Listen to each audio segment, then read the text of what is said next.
அடுத்த 24 மணி நேரத்தில் வந்து பார்த்திங்கன்னா என்ன மாதிரியான மழை தொடர்ந்து பெய்யக்கூடும், எந்தெந்த இடத்துலலாம் மிக அதிகமான மழை வந்து பெய்யும் அப்படிங்கிற எல்லா விவரங்களை பற்றி தான் இந்த வீடியோவில் நம்ம பார்க்க போகிறோம்.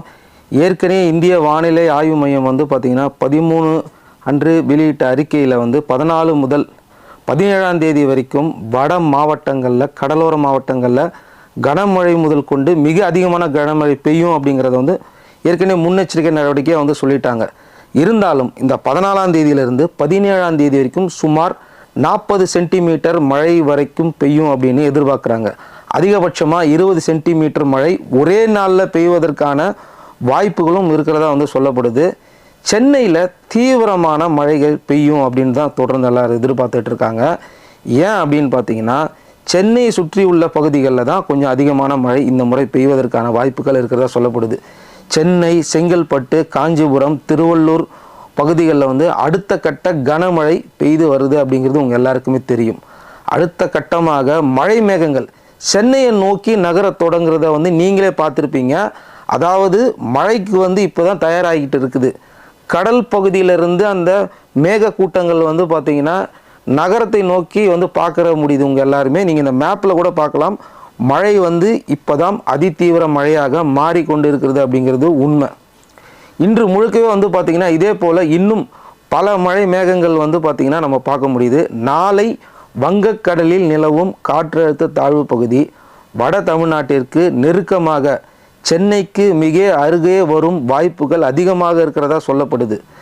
தென்கிழக்கு வங்கக்கடலில் நிலவி வந்த காற்றழுத்த தாழ்வு பகுதி ஆழ்ந்த காற்றழுத்த தாழ்வு பகுதியாக வலுப்பெற்று தொடர்ந்து காற்றழுத்த தாழ்வு மண்டலமாக வலுவடைந்து அடுத்த 2 நாட்களுக்கு வந்து பார்த்திங்கன்னா புதுச்சேரி, வட தமிழ்நாடு, தெற்கு ஆந்திரா கடற்கரை பகுதிகளை நோக்கி நகரும் அப்படின்னு சொல்லிட்டு தான் இப்போ வரைக்கும் நம்ம எதிர்பார்த்துட்ருக்கோம்.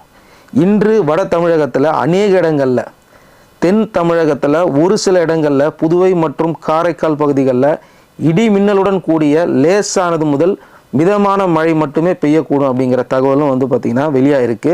சென்னை, திருவள்ளூர், காஞ்சிபுரம், செங்கல்பட்டு, ராணிப்பேட்டை, திருவண்ணாமலை, கள்ளக்குறிச்சி, கடலூர் மாவட்டங்கள் மற்றும் புதுச்சேரியில் ஒரு சில இடங்களில் கனமழை முதல் மிக அதிகமான கனமழை பெய்வதற்கான வாய்ப்புகளும் இருக்குது.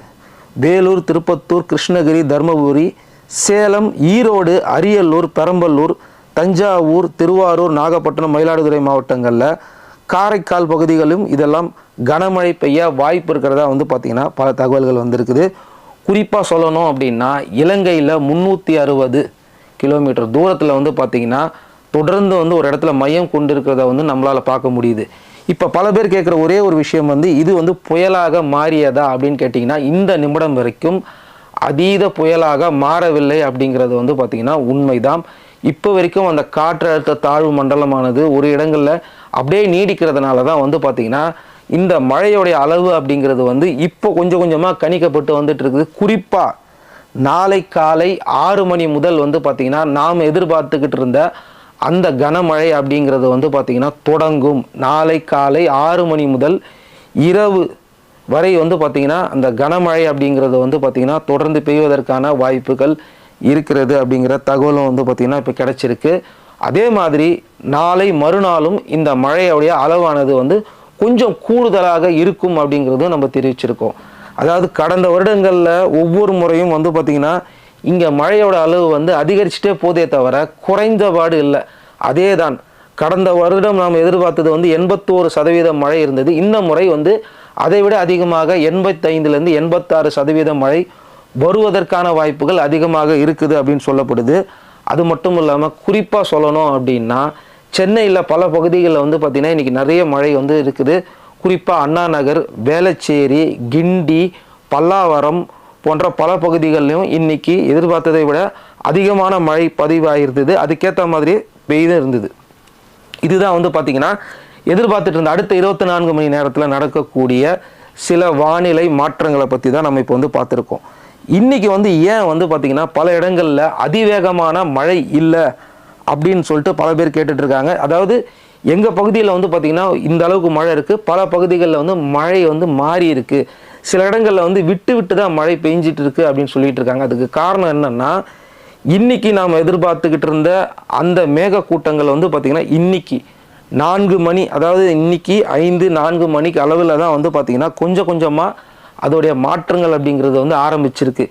இன்றைக்கி காலையிலேருந்து, அதாவது நேற்று இரவுலேருந்து இன்றைக்கி காலை வரை பெய்த மழை வந்து பார்த்திங்கன்னா அது ஒரு லேசான காற்றழுத்த தாழ்வு மண்டலம் தான், அதோடைய மழை தான் சொல்லப்படுதே தவிர நாம் எதிர்பார்த்துட்டு இருந்த அந்த வளிமண்டல காற்றழுத்த தாழ்வு மண்டலமானது இனிமே வரக்கூடிய தருணங்களில் தான் அதோடைய சுழற்சி மொழியின்படி அந்த மழை அந்த 24 மணி நேரத்தில் வரக்கூடிய அந்த அதிக கனமழை அப்படிங்கிறது வரப்போகுது அப்படிங்கிற தகவல்களும் வந்து பார்த்திங்கன்னா இப்போ வெளியிட்டிருக்காங்க. ஸோ இதெல்லாம் தாண்டி வேளச்சேரி போன்ற பகுதிகளில் வந்து பார்த்திங்கன்னா ஏற்கனவே கார்களை கொண்டு போய் வந்து பிரிட்ஜில் வந்து நிற்க வச்சுருந்ததை நீங்கள் பார்த்துருப்பீங்க. இப்போ ராயபுரம் பகுதியிலையும் பிரிட்ஜில் வந்து பல இடங்களில் வந்து பார்த்திங்கன்னா தங்களுடைய கார்களை வந்து கொண்டு போய் நிறுத்தி வச்சுருக்காங்க. அவங்கள கேட்கும்போது கடந்த ஆண்டு அவங்க வந்து கார்கள்லாம் வந்து மறுநாள் காலையில் எழுந்து பார்க்கும்போதோ இந்த கார்கள் எல்லாமே தண்ணியில் முழுகிடுச்சு, எங்களால் மூவ் பண்ண கூட முடியல அப்படின்றாங்க.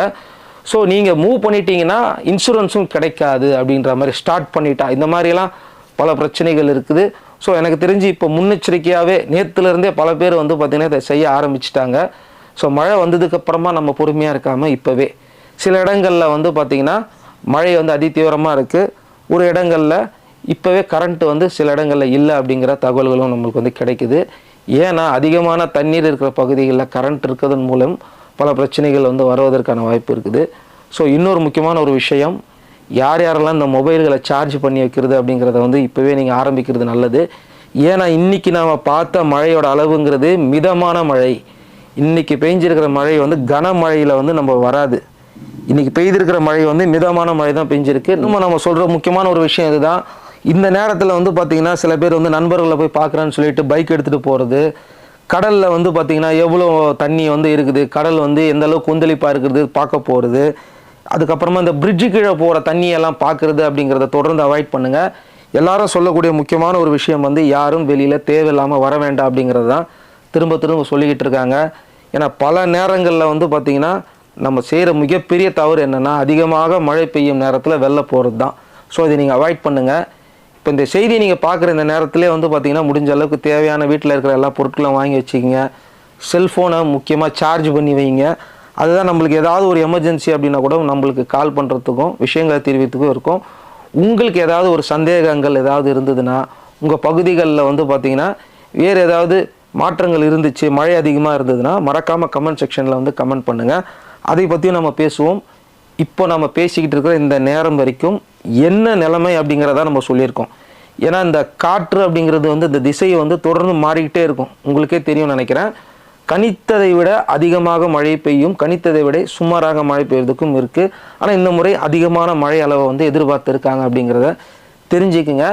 ஸோ இந்த வீடியோ அப்படிங்கிறது வந்து பார்த்திங்கன்னா எல்லாருக்குமே வந்து பார்த்திங்கன்னா நீங்கள் கொஞ்சம் பத்திரமாக இருங்கன்னு சொல்கிற வீடியோ தானே தவிர இதை பார்த்து யாரும் பயப்படவும் வேண்டாம், இதை வந்து யாரும் மிகைப்படுத்திக்கவும் வேண்டாம். ஒவ்வொரு ஆண்டும் ஒவ்வொரு வருஷமும் வந்து பார்த்திங்கன்னா இந்த மாதிரியான மழையை வந்து நம்ம பார்த்துக்கிட்டு தான் இருக்கோம் அப்படிங்கிறத வந்து முதல்ல நல்லா புரிஞ்சுக்கிங்க. ஒவ்வொரு வருஷமும் முன்னெச்சரிக்கை நடவடிக்கை என்னென்னலாம் செய்வீங்களோ அதெல்லாம் நீங்கள் செய்யுங்க அப்படிங்கிறத நம்ம சொல்கிறோம். திரும்பவும் அடுத்த வீடியோவில் வந்து அடுத்த நிலவரம் என்ன, மேலும் இந்த 24 மணி நேரத்தில் வரக்கூடிய அந்த கனமழையானது எத்தனை சென்டிமீட்டர் கனமழையாக உருவாகிருக்கு, எத்தனை சென்டிமீட்டர் மழை பெய்யும், குறிப்பாக எந்தெந்த பகுதிகளில் வந்து பார்த்திங்கன்னா எந்த அளவுக்கு மழை சென்டிமீட்டர் உருவாகி இருக்குதுங்கிற பல தகவல்களை வந்து பார்த்திங்கன்னா தொடர்ந்து வந்து நம்ம சேனலில் வர இருக்குது. ஸோ உங்களுக்கு ஏதாவது சந்தேகம், ஏதாவது நீங்கள் செய்திகளை பகிர்ந்துக்கணும் சொல்லணும் நீங்கள் விரும்புனீங்கன்னா கமெண்ட் செக்ஷனில் மறக்காமல் சொல்லுங்கள். மீண்டும் அடுத்த வீடியோவில் சந்திக்கலாம். நன்றி.